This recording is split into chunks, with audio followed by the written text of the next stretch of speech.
paga y santa comunión como nos acaba de recibir, llénanos con vida nueva, para el Espíritu Santo, una principio de iglesia baja y la apóstola de Dios, por iluminarnos y queda siempre cerca de nosotros. Por medio de Jesucristo, nuestro Señor. Amén.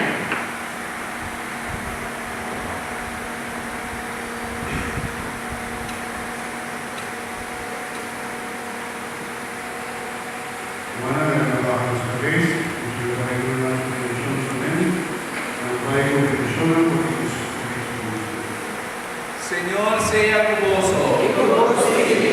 Dios trata de luz a iluminar a ver el corazón de su discípula y habrá de emanar su Espíritu Santo y alegrar vos con su bendición y llena vos perdona y consolador.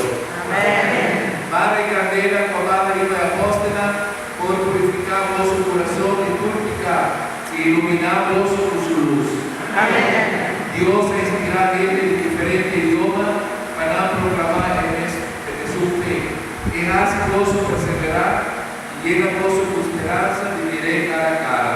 Amén. Y bendición de Dios Todopoderoso, y Tata, y Hijo, y el Espíritu Santo, baja de vos y queda siempre con vos. Amén. Con alegría del Señor vos